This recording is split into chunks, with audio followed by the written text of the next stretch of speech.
Les compagnies aériennes chinoises viennent d'annuler plus de 400 000 vols à destination du Japon à la suite des déclarations de Sanae Takaichi, la nouvelle première ministre de l'archipel. Pour aborder ce sujet sous un autre angle, nous retrouvons un vieil ami de l'émission, Warwick Powell. Warwick, bienvenue à nouveau. Ravi de te revoir, Pascal. Warwick, hier j'ai eu Joanna au téléphone à ce sujet. Elle est originaire de Taïwan, bien sûr, mais elle adopte une perspective très favorable au dialogue entre les deux rives. Elle m'a donné quelques éclairages et je voulais aussi avoir ton avis. Que se passe-t-il actuellement dans les relations sino-japonaises et pourquoi penses-tu que la réaction chinoise a été aussi forte?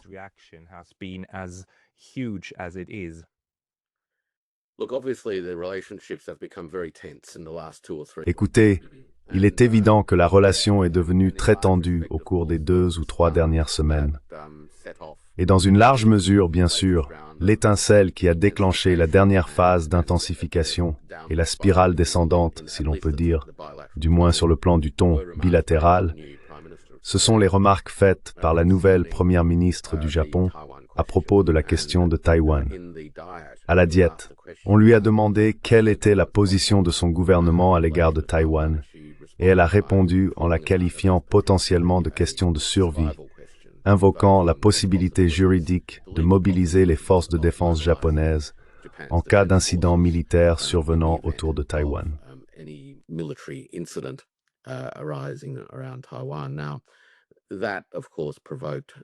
Cela a bien sûr provoqué une réaction diplomatique importante de la part de la Chine continentale, ainsi que certaines inquiétudes de la part de diverses forces politiques sur l'île elle-même.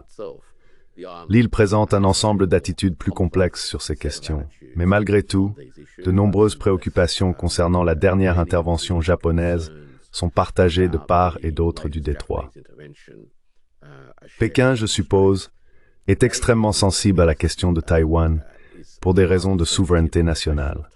Mais dans ce cas particulier, je pense, Pascal, qu'il existe aussi une sensibilité historique bien plus profonde.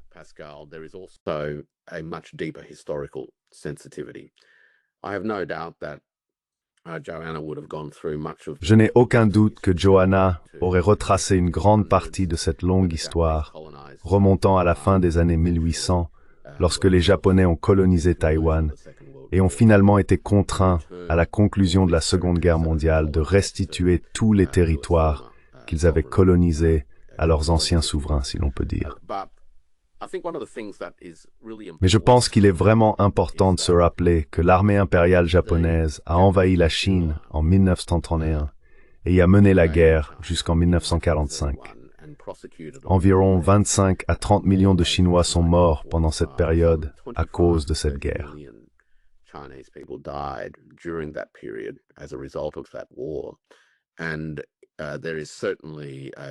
Et il existe certainement un haut niveau de sensibilité et un point de tension historique concernant l'agression, la barbarie et la militarisation japonaise.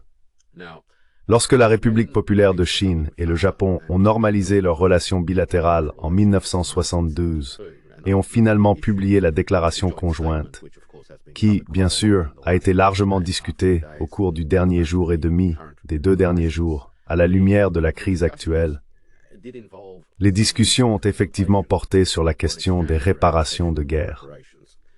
Zhou Enlai, le premier ministre chinois de l'époque qui dirigeait ces discussions, en est venu à la conclusion que le peuple japonais dans son ensemble, la population civile, ne devait pas être puni, pour ainsi dire, en imposant des réparations pour les actions d'un gouvernement précédent.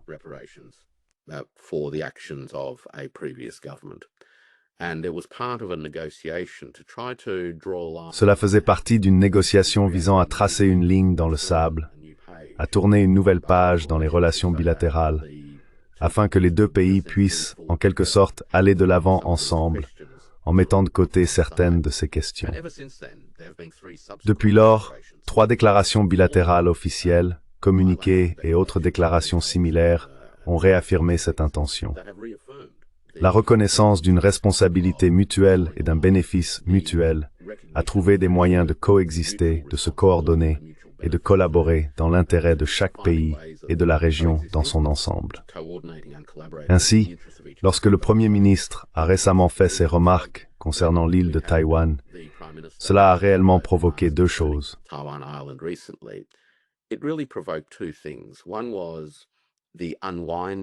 L'un des éléments était le démantèlement de ces engagements historiques qui avaient en réalité jeté les bases de la normalisation des relations bilatérales. Mais cela a également soulevé la question de savoir si le Japon adhérait réellement et sincèrement aux positions exprimées dans ces différents documents, concernant non seulement sa relation avec le continent, mais aussi sa relation avec l'île de Taïwan elle-même.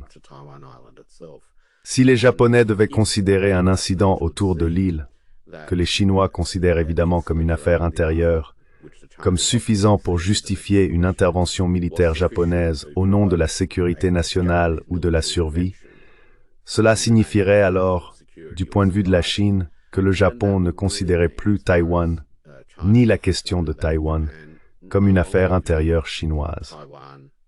Et cela alimente les inquiétudes selon lesquelles il pourrait y avoir des tentatives, notamment de la part de l'Occident, de trancher en fines lamelles la question de l'unicité de la Chine.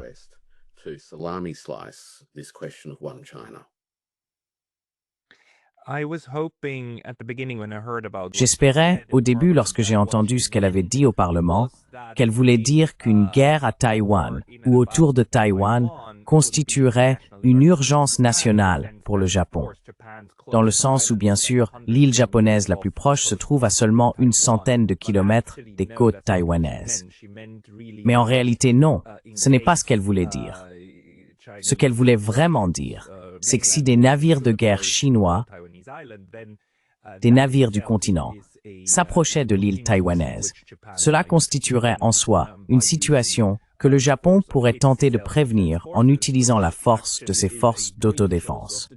Selon de nombreuses personnes, surtout à gauche, cela constituerait également une violation de la constitution japonaise, car celle-ci stipule que les forces d'autodéfense du Japon ne peuvent être utilisées que pour la défense du territoire japonais. Et évidemment, quelle que soit la manière dont on l'interprète, Taïwan n'en fait en aucun cas partie. Aucun Japonais ne l'a jamais prétendu d'ailleurs. Mais du point de vue de la Chine continentale, cela a bouleversé tant de choses, tant d'attentes au Japon également, n'est-ce pas?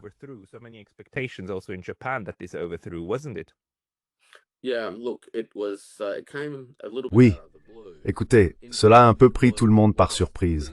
En partie parce que, bien que le continent ait clairement ses propres préoccupations et réserves à propos du nouveau Premier ministre, comme en témoigne l'absence du message de félicitations habituel ou conventionnel, je pense que le continent a aussi tendance à adopter une approche du type « attendre et voir », surtout dans la manière dont il conduit sa diplomatie.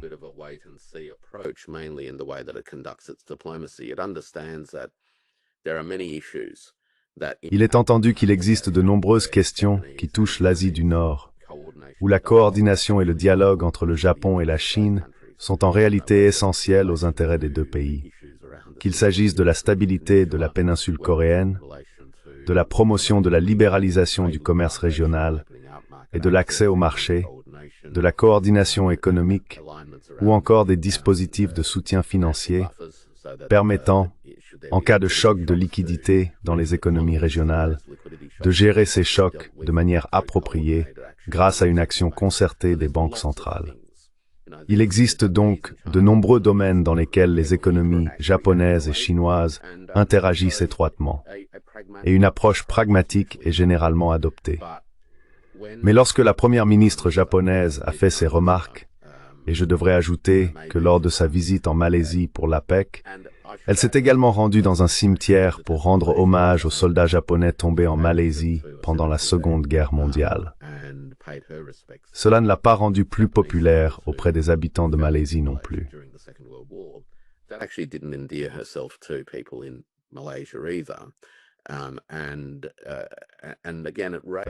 Et encore une fois, cela soulève des interrogations sur le militarisme japonais et les attitudes à ce sujet.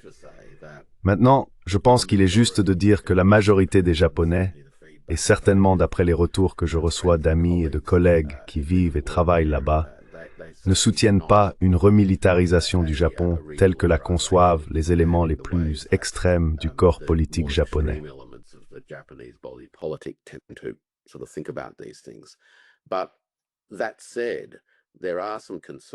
Cela dit, certaines inquiétudes subsistent quant au fait que l'actuel Premier ministre provient de ce courant du corps politique, qui tend d'une part à adopter une position plus agressive à l'égard de la remilitarisation du Japon, ce qui se reflète clairement dans ses propos sur la question nucléaire, et d'autre part à exprimer, me semble-t-il, des opinions qui cherchent à remettre en cause la critique, pour ainsi dire, de la barbarie et des hostilités japonaises pendant la Seconde Guerre mondiale, au point qu'elle a, dans une certaine mesure, participé à un révisionnisme historique.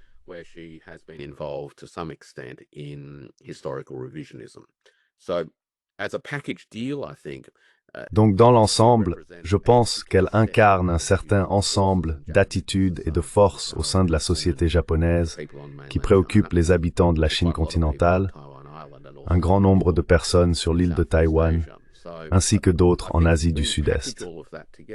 Je pense donc que lorsqu'on met tout cela ensemble, la réaction était en réalité tout à fait prévisible, tout à fait compréhensible. Et d'après ce que j'ai entendu, il y a maintenant un effort pour tenter de trouver une voie vers une normalisation qui évidemment n'implique pas une humiliation totale, car c'est là toute la subtilité de la diplomatie, mais qui en même temps oblige le Premier ministre, au moins à un certain niveau, à reconnaître que ses propos ont réellement dépassé les normes historiques.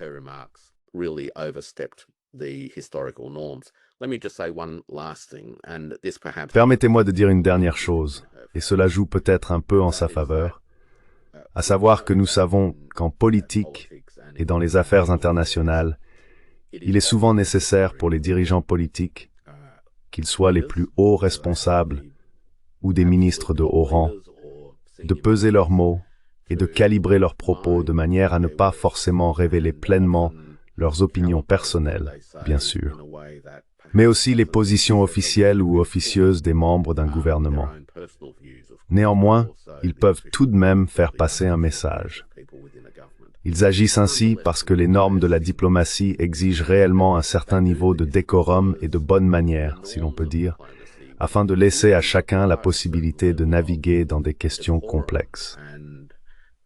Donc, à certains égards, elle n'est première ministre que depuis même pas un mois. Et bien qu'elle ait des convictions fortes, et je pense que la manière dont elle les exprime est perçue comme très sincère, car elle reflète effectivement ses opinions sur de nombreux sujets, il y a une petite marge de tolérance, pas beaucoup, mais un peu, en partant du principe qu'elle n'a peut-être pas encore pleinement compris les obligations qui accompagnent la fonction de première ministre, notamment celle de surveiller ses propos avec plus d'attention.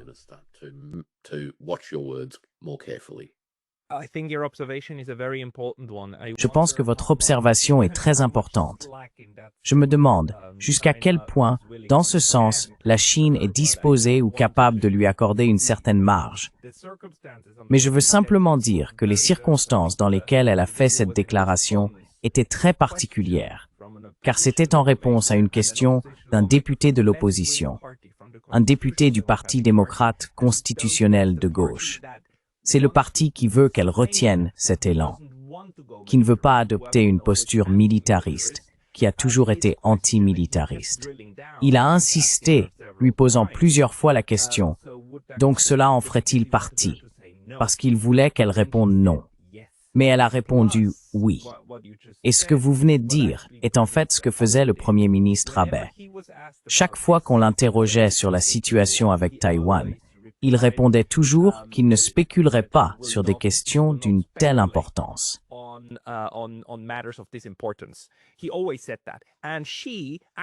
Il disait toujours ça. Et elle a en fait utilisé cette même phrase, ou une similaire, au début de sa réponse. Mais quand l'homme a continué à insister, elle a fini par dire « Oui, en fait, ce serait le cas ». Donc en un sens, un de mes amis japonais interprète cela comme un lapsus. Parce que oui, elle y croit, mais elle sait aussi qu'il faut maintenir un équilibre. Maintenant, le problème qu'elle a créé, c'est que, pour réparer les dégâts, elle devrait se rétracter. Mais cela nuirait à sa coalition de droite, parce qu'ils applaudissent maintenant les nationalistes. Et ce soutien, elle en a besoin, puisqu'elle dirige un gouvernement de coalition minoritaire. Donc, elle ne peut pas aliéner cette elle, et elle s'est mise, tu vois, dans un vrai pétrin, en fait.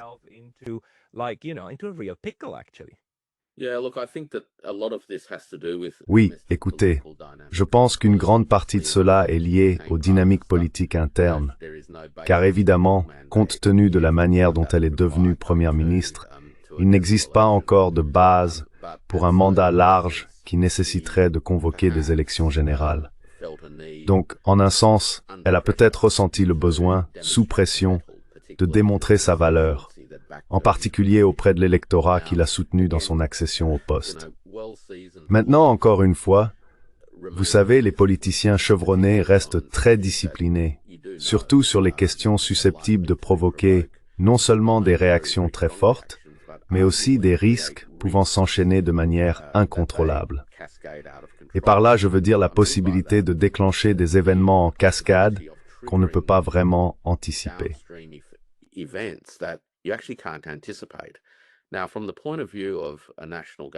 Du point de vue d'un gouvernement national, la dernière chose à faire est de prendre des décisions alors que l'on sait pertinemment qu'on ignore ce qui se passera ensuite. C'est une démarche extrêmement risquée et on pourrait dire incroyablement irresponsable. Et je pense que dans un environnement aussi intense, être interrogé à la diète a bien sûr une certaine intensité théâtrale. C'est dans la nature des choses. Cela peut amener les gens à perdre le contrôle. Mais on peut aussi comprendre comment la pression du moment peut pousser certains à réagir d'une manière qu'ils n'auraient pas eue si la raison l'avait emporté. Et peut-être, encore une fois, dans ce contexte, il y aura une certaine marge de tolérance. La Chine ne laissera pas passer cela facilement, en partie à cause du fond des questions, n'est-ce pas?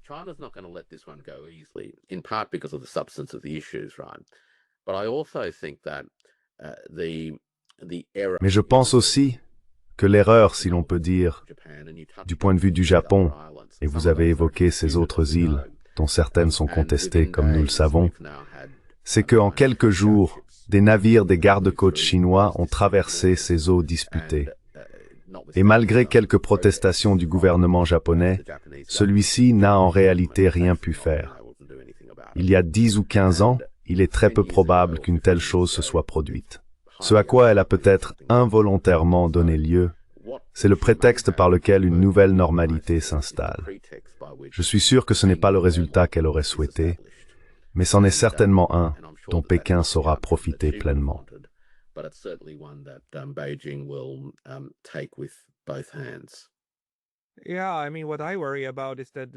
Oui, je veux dire, ce qui m'inquiète, c'est que cela déclenche une spirale d'escalade qui, en réalité, des deux côtés du spectre, profite à ceux qui plaident pour un engagement militaire accru afin de trouver une solution. Parce que je crois très profondément que les Japonais ne comprendront pas pleinement la nature de la réaction qui est en train d'arriver. Cela dit, penses-tu que l'intensité et aussi le caractère très public de cette réaction, avec environ 400 000 touristes et voyageurs annulant leur vol? J'ai dit au début que c'était les compagnies aériennes, mais en réalité, ce sont les touristes qui annulent leurs vols et les compagnies aériennes qui les remboursent à cause de la politique. Penses-tu que cela montrera au Japon que, d'accord, c'est un need gap que nous devons mieux comprendre?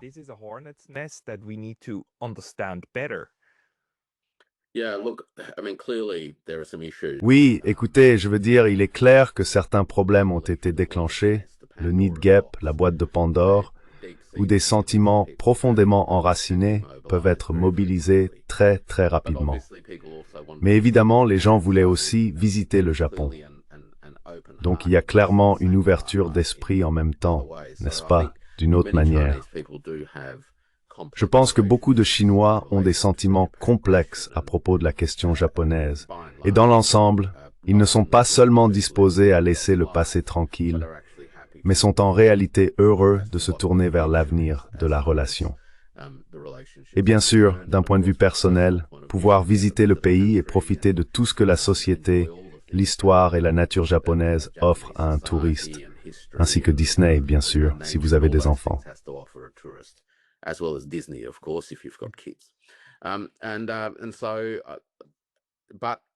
Et donc, il est clair qu'il existe un risque de contre-coup économique.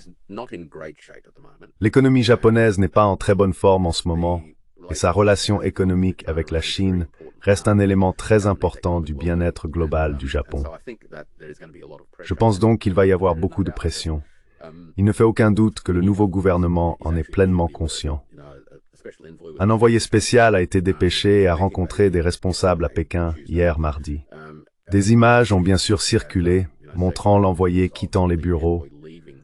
Aucune déclaration n'a encore été faite de part et d'autre. Cela laisse penser qu'il y a eu des discussions très franches et directes qui sont maintenant transmises à la direction pour une réflexion appropriée.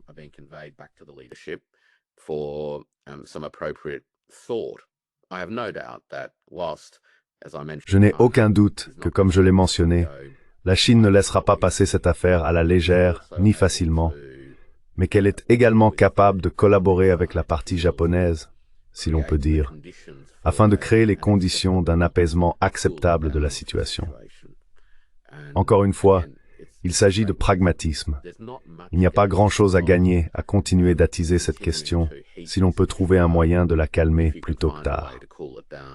Et s'il existe une voie, et si le gouvernement japonais est ouvert à cette possibilité, et il me semble qu'il y a clairement des signes en ce sens, alors je pense que Pékin sera tout à fait disposé à travailler avec les Japonais pour leur trouver une issue.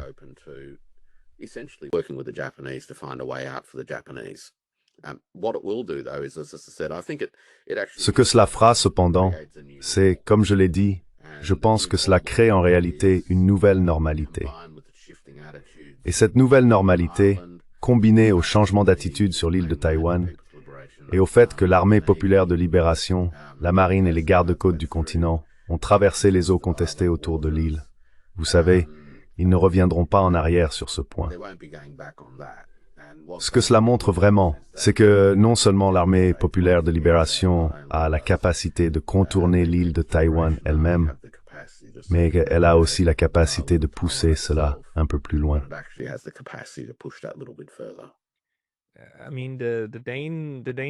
Je veux dire, le danger dans cette situation est bien sûr que les deux nations, la Chine continentale et le Japon, ont la capacité de se causer mutuellement des dommages très réels.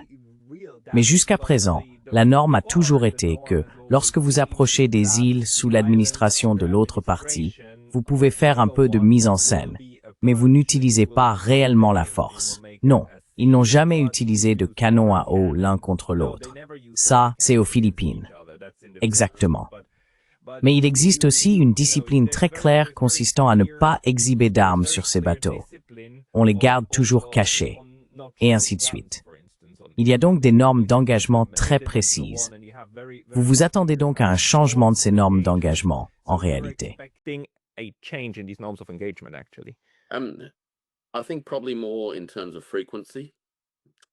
Je pense probablement davantage en termes de fréquence avant tout, parce qu'en réalité, les Japonais ne peuvent rien y faire. Et ils ont ouvert un espace permettant à la Chine de dire « Regardez, vous avez laissé entendre que vous pourriez traiter la question de Taïwan non pas comme une affaire intérieure chinoise, mais autrement. Par conséquent, nous devons désormais être beaucoup plus attentifs à cette partie du monde, dans l'intérêt de la souveraineté nationale. Donc oui, je pense que vous avez tout à fait raison. Ces petits codes d'engagement international continueront d'être respectés.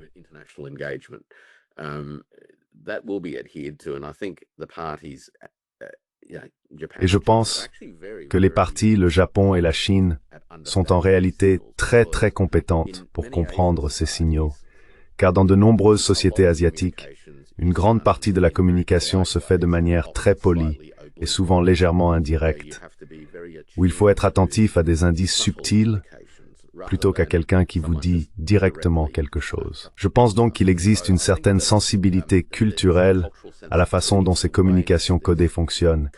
Et c'est en fait une bonne chose, car ces messages subtils passent.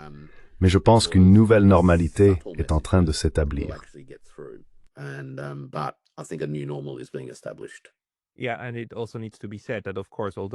Oui, et il faut aussi dire que, bien sûr, même si le chef du gouvernement au Japon change fréquemment, les ministères restent, les directeurs restent, et tout l'appareil reste.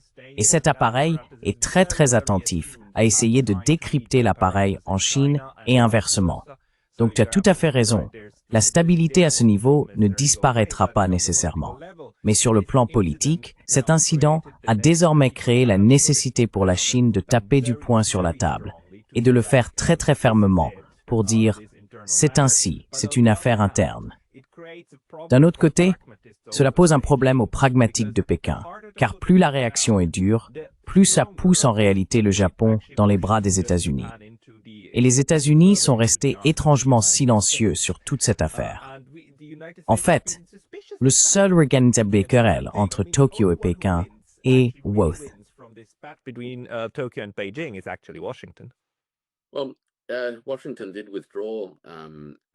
Eh bien, Washington a également retiré certains missiles du Japon au cours de la dernière semaine environ. Donc écoutez, je pense qu'il se passe beaucoup de choses ici. Washington veut que ses partenaires, ses alliés, disons, s'impliquent beaucoup plus dans le cadre de cette stratégie plus large de confinement de la Chine.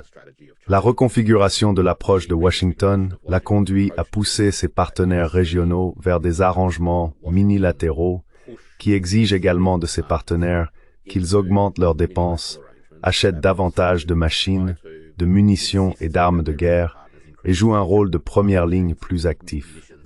Cela permet à Washington, en un sens, d'ajuster ses propres contraintes de ressources tout en laissant les autres faire le gros du travail.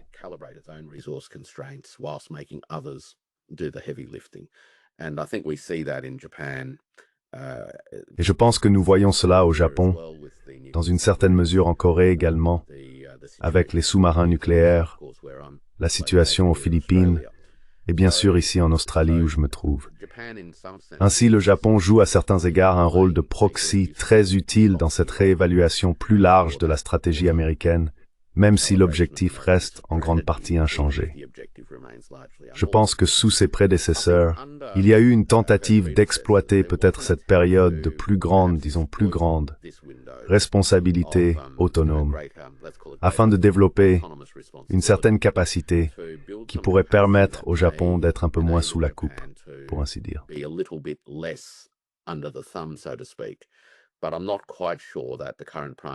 Mais je ne suis pas tout à fait sûr que l'actuel Premier ministre ait vraiment une idée claire de ce que représente cette opportunité. Le comportement, les discussions et la relation visuelle évidente, la relation entre le Japon, la Première ministre et le président Trump me semble indiquer qu'il existe une affinité un peu différente de la manière dont ses prédécesseurs ont tenté d'ajuster leurs relations avec les États-Unis, qui était beaucoup plus équilibrée, n'est-ce pas? C'était plutôt du genre, d'accord, nous faisons partie de cette alliance, les États-Unis ont des bases militaires au Japon, mais en même temps, les États-Unis veulent que nous en fassions davantage.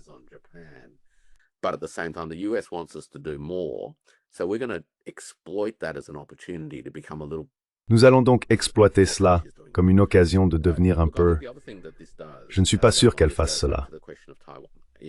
Écoute, je pense que l'autre effet de tout cela, Pascal, et cela nous ramène à la question de Taïwan, c'est qu'il s'agit en réalité d'un moment très très fort et opportun pour les antiséparatistes de toute tendance, qu'ils soient étatiques, unificateurs ou autres, de devenir plus offensifs dans leur campagne, leur communication, leur rhétorique, leur tentative de convaincre les acteurs du monde politique, les élites politiques, sur la question de la réunification taïwanaise afin de renouer de manière plus sensée et concrète avec le continent.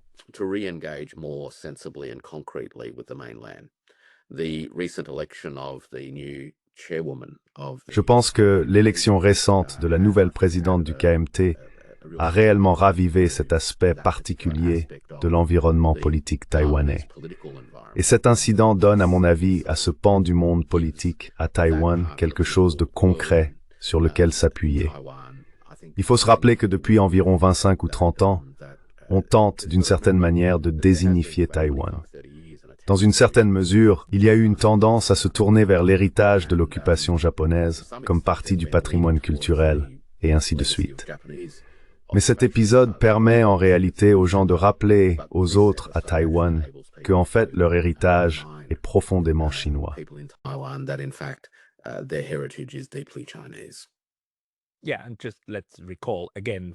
Oui, et rappelons encore une fois, pour tous ceux qui pourraient encore être confus à ce sujet, que le nom officiel du gouvernement de Taïwan est la République de Chine.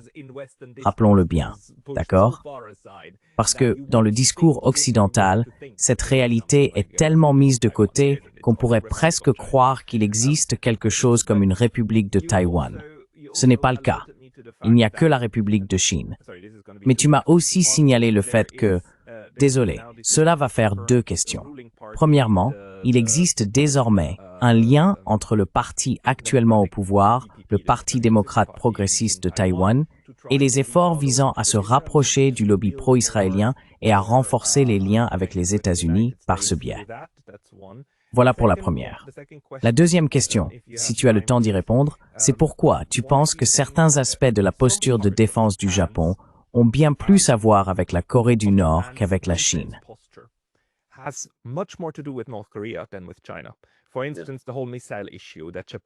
Par exemple, toute la question des missiles. Le Japon, il y a 2 ans, a changé sa doctrine en déclarant « Oh, nous ne nous contenterons pas d'abattre les missiles entrants, nous pourrions aussi frapper les bases de lancement. » Cela a été perçu comme une escalade par la Chine, mais en réalité, dans environ 95% des cas, ce à quoi les Japonais pensent, c'est la Corée du Nord. Pourquoi n'y a-t-il pas une fenêtre d'opportunité pour que la Chine contribue à renforcer la stabilité régionale par un dialogue sur la sécurité régionale? Car si la Chine aidait le Japon à apaiser ses craintes vis-à-vis de la Corée du Nord, cela aurait un réel impact et aiderait beaucoup le Japon. Et je ne dis pas qu'il faut désarmer la Corée du Nord. Je dis qu'il faut créer des forums communs de discussion, car les Japonais n'ont pas la même capacité à dialoguer avec les ministères nord-coréens qu'avec les ministères chinois. Désolé, 2 questions différentes. Laquelle veux-tu aborder?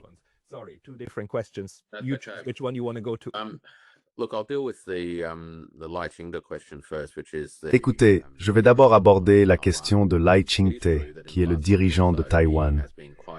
Il est vrai que, depuis environ 1 mois, il a été assez explicite dans sa volonté de créer des rapprochements entre ses propres impératifs politiques et ceux du lobby israélien. L'AIPAC, à la fois par le biais d'une visite qu'une délégation de l'AIPAC a effectuée récemment à Taipei, où elle a été reçue et traitée comme un invité de tout premier plan, et par des déclarations très explicites sur la manière dont il considère l'expérience israélienne comme un modèle pour Taïwan, notamment sur le plan défensif, le modèle dit du port épique.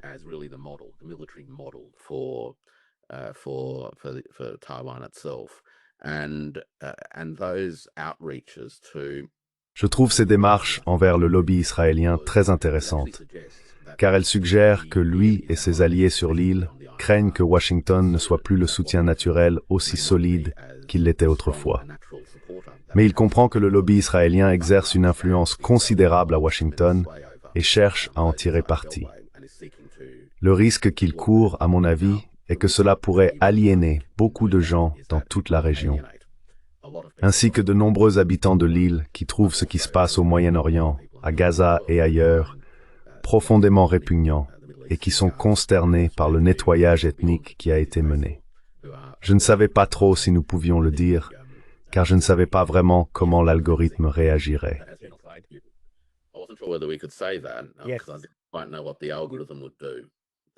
Ça ne changera rien. Ce n'est pas grave.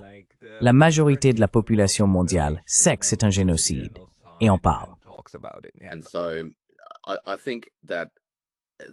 Et donc, je pense que ce niveau d'alignement de l'Hingté avec l'administration Netanyahou en Israël, ainsi qu'avec l'AIPAC comme moyen d'influencer Washington, risque en réalité de saper la position qu'il conserve encore sur l'île elle-même.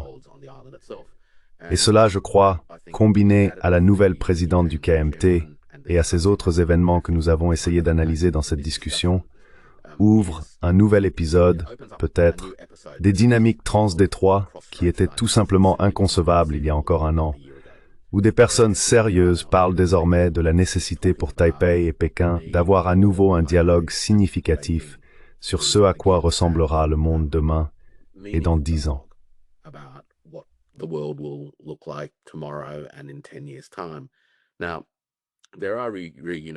Bien sûr, il y a des partisans de la réunification sur l'île, mais il y a aussi des personnes qui ne le sont pas et qui cherchent néanmoins une autre forme de règlement pacifique.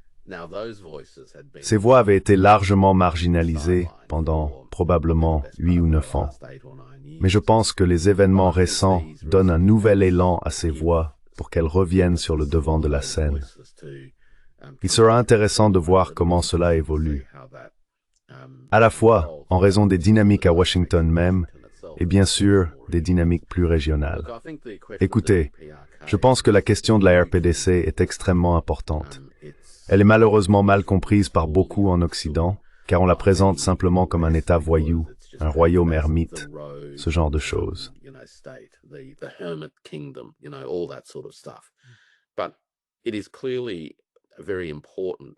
Mais c'est clairement une composante très importante de l'architecture de sécurité régionale, ou de l'absence d'une telle architecture. C'est une puissance nucléaire. Elle a la capacité de livrer des ogives nucléaires à portée transcontinentale. On ne peut pas l'ignorer. Et il est compréhensible que les pays de la région et de ses environs, compte tenu de leur histoire, aient des inquiétudes. Il est dans l'intérêt de tous qu'une forme d'entente et de détente puisse être atteinte, leur permettant d'avoir moins de craintes vis-à-vis des autres acteurs régionaux en matière de sécurité.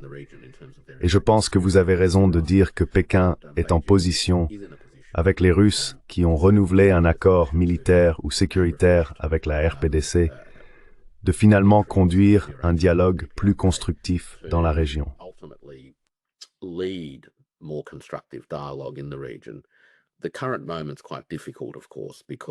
Le moment actuel est bien sûr assez difficile, en raison de ce qui se passe en Ukraine.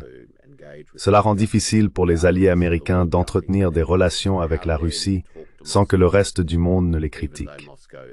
Pourtant, Moscou est en réalité un acteur important aujourd'hui en ce qui concerne la question nord-coréenne. N'oublions pas que la Russie s'étend également au-dessus de la Corée du Nord, jusqu'à la côte Pacifique et à la péninsule du Kamtchatka. Ainsi, la Russie, Pékin et la RPDC, 3 puissances nucléaires qu'on ne peut ignorer. Et je pense que le Japon doit retrouver la raison. Avec le temps, il devra se pencher sur la question de savoir s'il peut réellement assurer sa sécurité dans la région tant que des troupes américaines y sont stationnées.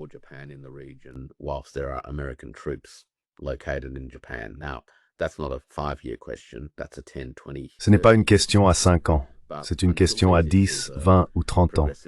Mais tant que ces problèmes ne seront pas progressivement résolus, le Japon restera, je pense, toujours sur des charbons ardents. Il serait sage, à mon avis, que le Japon se concentre sur ses priorités. L'île de Taïwan n'est en réalité pas une question de survie pour le Japon.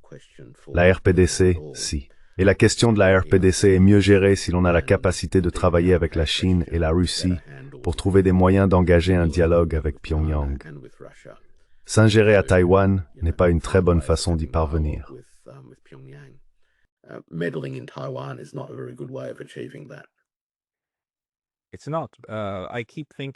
Ce n'est pas le cas.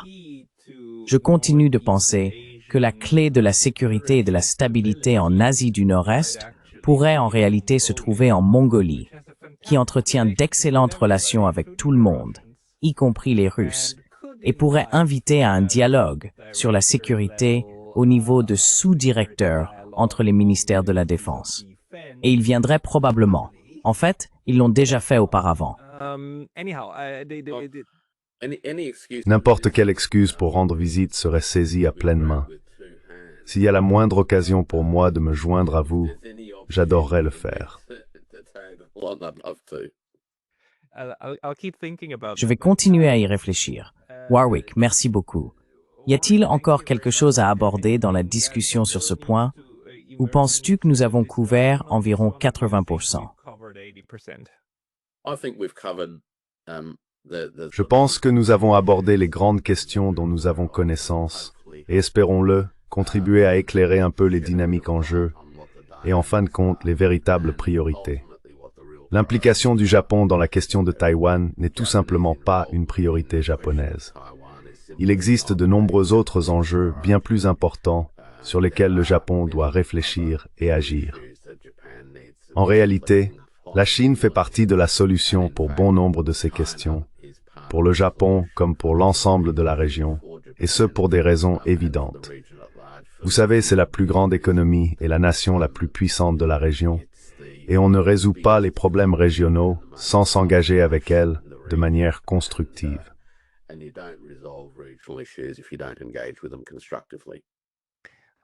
Je vais essayer de trouver un expert japonais pour en parler également. Warwick Powell, merci beaucoup pour votre temps aujourd'hui. Plaisir absolu, Pascal.